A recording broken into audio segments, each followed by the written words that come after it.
um, how to, um, how to line up the piece to get the most out of it. And I learned a long time ago, if you do spindles, you got to have straight wood. And straight wood might mean the axe and the hammer to split it, because wood that you split has got a straight grain, and you don't have those hiccups from something jumping out. We got a few things to talk to you about. Face plates. If you think that was a beautiful segment of Bull, I'm going to show you a beautiful segment. Pardon me, a beautiful segment of piece in a few minutes. And we learned some stuff the other day about tenons on turned pieces. So I did a little research, and I talked to a couple of turners, and they had some different opinions. Like the wood turners or anything, they had some real different opinions about how to when you do a tenon, critical with the dimensions. We've already talked about this one. We're going to expand on it a little bit, because that's what they did, expand on it a little bit. And I think you'd be surprised what they came up with. And it's something you can do. And so I never thought about it. I've had to do it a couple of times, but never thought that's the way to be safer. And Ron and I both watched a video a couple of weeks ago on YouTube. Was that? Yeah. Yeah, on YouTube. We watched two blow-offs, one after the other, and got to realizing the guy was using a spur center or a drive center and a point, and just one of them just fell apart. And I don't know if this would help him, but it may help you if you got a piece that's a little bit weak. Number one, it reduces the size of the piece that flies off. And then number two, you'll end up with a nicer piece. Well, it's coming up on 7 o'clock, and it's time to get this program started. I'm trying to find the audio thing. That wasn't the button I wanted. All right.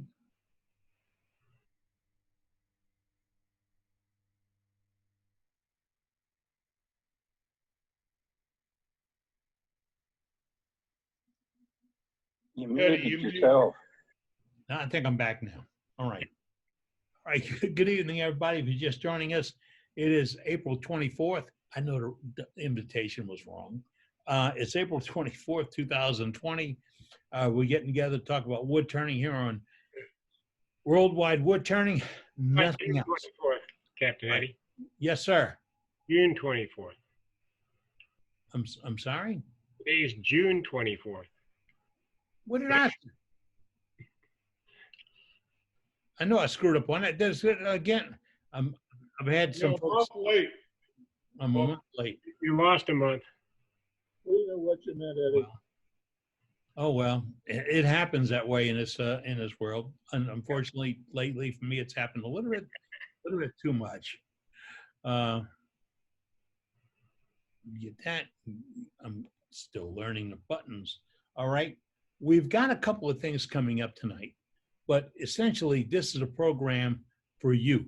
And I have all the mics muted right now, and I think I can keep them that way for a while. But if you want to chat, you want to ask a question, get an answer, throw a problem out, throw a solution out, because that's where we got some guys who are really good with the solutions. And we look forward to that. You got that, press down the space bar. If you got another device, there's another way you can unmute you to talk, but don't lock it down. Press it, ask, let it go. Because whenever you have that done, nobody else gets to talk. And if you're watching Jeopardy, watch it tomorrow. Okay. In a little while, we're going to have a members live gallery. And so if you got something you want to brag about, show, give technique. We've seen a few tonight so far. But I want to say, in fact, the guys that showed a few so far, if you could show them again when we do the live gallery, I'd very much like it. And as the guys did tonight, I want the size. Yeah, how big is it? I'd like to know if there's a hole in the bottom. What finish do you have on it? See a minute ago, the guy said how many coats of sealer or Obi-Shanjus. What's the shellac finish? But he sanded it well, and then he started building a finish, and the shit is bounced out. And that's what we're looking to get all that done. Also, this week, I was reading on Facebook about a guy that said he broke his faceplate. Something went wrong and he got a catch and broke the faceplate. Can he weld it back together? Don't jump in yet. Don't jump in yet. It was a cast iron faceplate. Okay, now you can jump in. It's one of the ones they give you free when you buy your lathe. Now think about it. It was free when he bought his lathe. So I got a little thing here about faceplates. I'm going to click it up here, and we're going to get into that. And I got to get all the programs working right. And I thought I had this thing set to where I can do there it is. The slideshow from the start. Probably had it up already. All right. Cast iron does not weld very well, and it usually cracks right next to where you weld it. Yeah, because why? You changed the heat. Yep. You have to braze cast iron. Yes, but you never get all the strength back. At least Well- that's what my engineer tells me. You don't get all the strength back because you got to worry about anything else around it that may have cracked, and it's just not visible.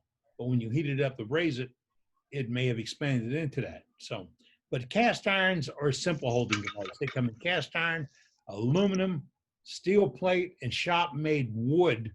Simple. Basic cast iron plate given you with the new lathe, except the premium brands. I'll cut some slack on that. The premium brands do offer steel versions tooled to their lathe. Now, you can buy steel plates tooled to fit almost any lathe, but if you got a really high-end machine, stick with a high-end product. They're very versatile. As I've been alluding to, cast iron can be a good or a bad choice. It's economical, it fits particular lathes, or it fits almost any lathe, but at the same thread size. They're pre-drilled for standard screws. But remember, those holes were not drilled, they were cast.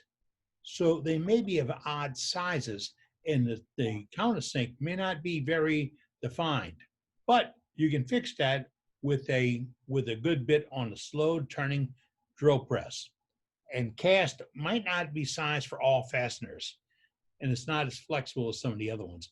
And if you get a fracture or a crack, I put them in the trash can.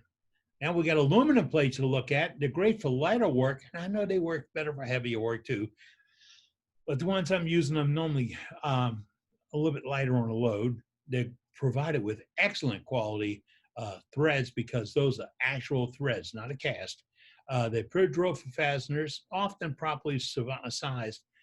I don't like the faceplates that are drilled for number 8 screw when you really need a number 12 screw, but that's your preference, not mine. They'll flex a little bit more than some other metals. Remember, they cannot be repaired or rethreaded because of abuse. They just don't hold up to that. And steel, I told you about that. It's really made for your machine. I love it. Now, it will rust or corrode, which will leave stains on moist wood, stains or marks, and they can bond to wet wood. So if you chunk up a piece of wet wood on a steel faceplate and you pull it off your lathe and leave that plate on it for a while, you better hit it with a hammer to get it off because they're going to bond up. That's just the nature of the beast. Shop-made wood, I love this. The one up on the upper right is actually threaded, and you can get a thread for this, a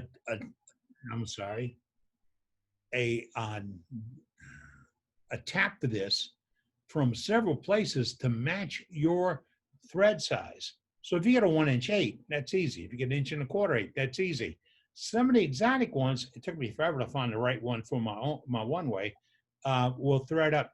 Now, what's the beauty of that? You eliminate the faceplate, you eliminate the chuck, you eliminate all the hassle, and you have a block that you can size. So let's talk about this. You need a turnaround block for a bowl you just changed. You got this laying on the floor of the shop. You got a hole through the middle of it. You put it up and you size it to fit that bowl. You push that bowl up against the tailstock. Perfect jam chuck. Perfect. And on the bottom, I have one that's kind of homemade there. It is 2 sheets of a fancy MDF type material, but that's to do a squeeze. if you got to finish the bottom off a bowl, you can see the tail piece sticking out. And I'd made this to do those segmented pieces I had. A couple of mistakes on face plates.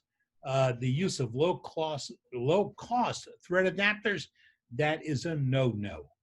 That if you need to have rubber or plastic washers to put them on your machine to get them off the machine, no. You got to get around that by cleaning them both up. And when you put them on, don't snap them on. Just put them on regular. When you get them off, you may have to tap them a little bit. The holes are not sized for proper fasteners. As I went through a little bit before, I prefer number 12 screws on a faceplate. I don't have to have them long. I just want the bulk of them, because I saw a picture the other day of a guy pulled one off and all the screws were bent. That's good, because if it was a drywall screw, it would have broke off. And I don't like the button heads. I'd prefer a countersink. You wonder why? Take the hole you have in the faceplate, put your button head screw in, see if you can go side by side or up and down with it wiggling. If it'll wiggle there, it'll wiggle when you put 3,000 RPMs on it and that wood starts moving. That little bit of wiggle will lead you to a catch. Use the right size. Do not use drywall screws. I got to beat that drum till I'm tired. If you got to use wax paper or aluminum foil to save the faceplate, think about brown paper and adjust it to be on your lathe, but maybe not somebody else's. And that's what I have on faceplates today. I did a lot of research on this week, folks, and I got to get up to this one here and stop the share, so I'll come back to you.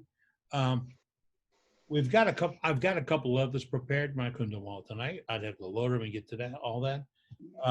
But looking at face plates, what really scared me with this guy, the guys that know too much, advised them to solder it, weld it, braze it, and JB weld it. And JB weld is not welding. Nobody really got into putting super glue or epoxy on it, but I was waiting for that to come up. I asked the guy, can he make a boat anchor out of it? Because that's all it was really good for anymore. But some folks have a little problem with what they think is still good material, good wood, and are good tools. But faceplates can make it or break it. And I'm talking about right here. That's make it or break it. And the guy conceded he wasn't wearing a shield, and the piece that came off busted him. I think in the gut, so he got lucky. All right. We were talking about faceplates and segmented pieces. Hey, Ronnie, I got a picture of a segmented piece here that you're going to love. Oh, yeah, that one. How about that one, Ronnie? Now, these are segments, as you see, but the only problem with this whole turning device, the on or off switch is way up here. I seen that today. Yeah. Isn't that a magnificent piece of turning? Now, I haven't seen it finished off yet, so, you know, either that or he's got a hell of a lot of sanding to do. But that was on. What RPM do you turn that at? I don't think you get all the way up to full RPM. I think that one's fractional. But this came out of Holland, I believe. I've seen Crazy. Now I've seen Crazy +1. But when I saw that, I thought about Ronnie and his segmented project, and think, okay, you think that took you a couple of weeks to make? This one may have taken a couple of months to make. And also cruising around this week, I found another one. This is, you see these ads on the television. This one is really prominent. I mean, they're trying to sell, I think, insurance. And when you see this, if you're a craftsman or a mechanic or a home doer that knows something, you will see immediately what is wrong with this view. This has been put together by a cameraman. Ladders upside down. Oh, you know, the cameraman doesn't know that. But every time I see it on TV, I tell my wife, look, the ladder's upside down. And she's trying to figure out what I'm talking about. But Maybe the cameraman had his camera upside down. And this guy's standing on his head. Hey, But some of the things we see and some of the things we do. Now, I'm having a little fun with this, but I want you to have some fun too. So if you find things like this, let's share them. Now we can set it up to where you do a share screen. I can click it and say, you can share the screen. You got to tell me, hey, I got something to share. And while I have you spotlighted, I can pop up and you can go to share screen, which is on the bottom, a little green dot, and you can bring up a picture of it. You have to have it loaded on your desktop to share it. It can't be in a file down the hall and 2 doors over. So, but if you got something like that, I'd love to have it and show it around. Have a little fun and there's some education of it, like the ladder being upside down and the on and off switch being way up in the tractor up there. They might have somebody sitting in the tractor when they were doing this. I'd be sitting across the street down a block. But if those are all ideas about what you can do to be safer and not get hurt, the faceplate thing, the ladder, the tractor, all that, we are trying to accomplish those. So if you've got one, pop it up, let us know about it. If you only can verbally describe it, press the mute button and describe it to us. Tell us what it is. Already explained about the pyramid tool. I'm getting some alerts here. The pyramid tool that we showed you last week, and right off the bat tonight, we heard one of our members say he bought the tool steel on Amazon.com and they sub-sold it through, and that's, I heard it's tame, sub-sold it through Granger, who shipped it to him for free because he had Amazon Prime. The reason Ronnie didn't buy it from MSC, what was the deal, Ronnie? They wanted $9 for the steel and they wanted $12 to ship it. So, you know, if you belong to Amazon Prime, you get your money back many times over, you know? Yeah, I mean, I get stuff in every single day from there. I mean, don't tell the boss. I get stuff in every day from there. And if you're worried about the tax thing, if you want to write it off or charge somebody, you can go to your Amazon account, click on it, and print the receipt. It'll let you print the receipt out. And that's a way to do it, just so you don't get in trouble or overspend. But I put a whole bunch in my Amazon tray the other day. Taking the second look, a third look at it, because I still have some tools still out there. And, you know, we were talking about this last week, Ronnie. Him and I talking at his place. And what some folks don't realize, and I didn't either, I would get a lathe from somebody that was used, that wasn't using it anymore. It was a great deal, or please take this off my hands, or whatever. And I'd go get it, and it'd be a bucket full of discount tools to go with it. Because either the turn that didn't want to buy good tools, or that's what he had, and that's what he made work. And sometimes that's what we have to do. But don't throw those tools away. The gentleman today said he's going to reshape his steel to do the pyramid tool and the little box scraper type thing, because that's what I call it, a box scraper. But scraper, we can go and finish the inside of a box, or do a curve in the bottom of a box, or finish off the bottom of a box, because they're all done best with scrapers. But you can't get this way down there and sand it. Don't throw away those old tools. Keep them. Use a CBN wheel, or keep them cool. Don't dip them in water, and reshape them to the tool you need.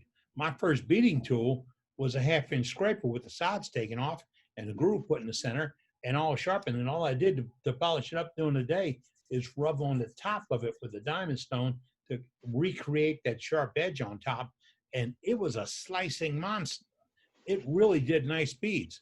A little hard to coordinate on the ribbon, but so is my other one that I store-bought. But you can make those tools. I think great tip on the free shipping from Amazon. You got to pay one time a year, but you get whatever you get out of that. It's got to be worth something. Amazon just opened up a real big distribution center here. I can't go there. The trucks go there. They took over the old Miller warehouse facility. That was huge. And they're moving in. Yeah, they built a 100,000 square foot facility about 6 miles down the road from me, out here in Tucson. 100, and that's just what's your facility do? It's a distribution center. So the trucks come and go from there. The trains and the trucks. Train? It's built right on top of the train tracks. So they probably bring in product and sort sales. Yes. Oh, wow. That's a big, I keep seeing it on TV and I so much would like to do a tour of one of those places. I just, it'd be like being my day. I got something for you to share, Eddie. What you got, Ronnie? All right, everybody. The AAW Virtual Symposium, July 10th, 11th, and 12th. I'm on the AAW website right now, and I'm going to read you what they say.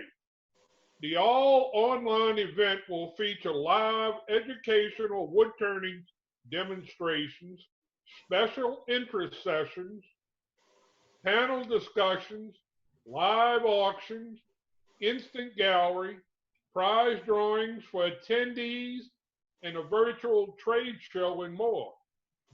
Demonstrators for the event will include, these are the turners that they have, Trent Bosch, Cindy Drozer, Rudy Lopez, Glenn Lucas, Mike Mahoney, and Craig Timmerman, along with panel discussions, special interest, topics, and more. When you click on schedule, Friday, it opens up at 11:45. The demos start at 12 noon. Friday is Glenn Lucas, Rob Wallace, Rudy Lopez, and Saturday, same time it opens, 11:45. The first demo Saturday is Trent Bosch, Mike Mahoney. And Sunday, same time open, 11:45. First demo is Cindy Drozer, Beth Island, A Journey in Wood Turning, presented by WIT, Women in Turning. So if any of your wives are anywhere close to being interested, this will get them hooked. After that is Craig Timmerman and the panel, and they're going to have giveaways. All of this is for $20, and you got to remember, you don't have to be glued to the TV or a computer for 3 days. You can come and go as you wish, and if you miss something, 2 weeks after the symposium, you'll be able to view everything that you want. So this is for $20. I broke it down for these turners. It's like $3.36 per session. So you can't beat this. And you don't have to be an AAW member to attend. Right. You don't have to be an AAW member to attend. And if you wanna put something in their gallery, you're gonna have to do it pretty quick because they're gonna have a cutoff time for the instant gallery. And if you're interested in seeing the symposium, I think you have till July the 3rd to register. It's going to be a good program. And you did use the right term. It is to include these turners because they have the availability to bring in via Zoom all the other ones they need to or want to. They're not all going to get together in Virginia and do this demonstration. This why this is here. But I like it. I was looking forward to going to the symposium because Ellie Avasaro was supposed to be there. And he is an awesome, awesome artist, really is. Ronnie, in a few minutes, I want you to tell us more about. I got something coming up with Cindy Drozer. All right, Ronnie, we'll get back to you. I got to do. Right, I did that wrong. Who's that? Who's sitting there? Dane Chandler. Dane, what's with you, sir?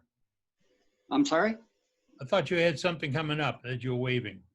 Oh, no, I got a box in process I can show off. Let me flip my camera around. A box in process. Ooh, Can y'all see that good? yeah, So good. it was a piece of mesquite. And so I'm in the process of dyeing it green. And so here's the cap. I burned the inside of it. How do you mean you burn the inside? I use my propane torch. Oh, all right. You burn the inside. And same thing. I don't know if the light's gonna show it enough, but I did the same thing on the inside. I charred it with the torch and then sanded it back. But yeah, in the process of dyeing it, my denatured alcohol and green RIT dye. And so it's textured as well. I don't know if that's coming through very good or not, to where you can see the spirals on it, but We just got it a second ago. The light was just perfect a second ago to see it. When that light's kinda- on, you can't see it on this. Yeah. So, but now you putting a RIT dye in alcohol to move it? Yes. It's real nice. Does it smell like barbecue? Is the RIT dye, is it water-based or alcohol-based? Dane? I thought I had you up there, bud. We can't, can you hear us? He's Dane? muted. Sorry, can y'all hear me? Now I can, yeah. Okay. Yeah, so the RIT dye, it's alcohol based, I believe, because it blends well with denatured alcohol. And so I just put a little bit in and maybe a teaspoon, and I'll fill up this whole bottle with denatured alcohol, and it holds 3 ounces of DNA. So Is that powdered dye? no, it's a liquid dye. That's, I'm just going to go to RIT me- and Google it. Let me grab a bottle and I'll show you. Hold on. Yeah, for all you tie dyers from the 60s, this, you remember this stuff where you bundled up your shirts and got a nice detailing on them? Here we go. So There. here's what the bottles look like, and you can get them at Walmart or Home Depots and whatnot. So it's $3-4 a bottle. It'll last you forever because you just have to use a little bit. It's kind of like the transient dyes. It just needs a little bit to make the color and move to wood. So if you go crazy and you have a couple of colors, you can probably blend them out to create your own color? Oh yes, absolutely. Yeah. Or mix them up or forget to empty the bottle. Right. Obviously, you put the lighter color on first before you put any darker colors on. But I've had real good luck with it so far. People like it. My Right. wife likes it. So You have the bottle right there. Read on the back. That ought to be water-based, but you're getting away with putting denatured alcohol to it. That's why I was going, Ronnie, if you use it in the washing machine, I didn't think the alcohol would break down in the washing machine. yeah, it says use half the bottle with 3 gallons of hot water. But yeah, I use denatured alcohol because it evaporates, it dries quicker and gets the stain into the wood a heck of a lot quicker than water does. That's great to know. I wouldn't have never thought you could have used alcohol with it, but hey, that's one that everybody can learn from there. Oh yeah, absolutely. You can use acetone as well. See, Ronnie, get back to making those pink walls again.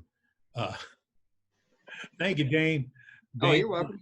Dane's one of our contributors. And remember, folks, you can be there too if you got something.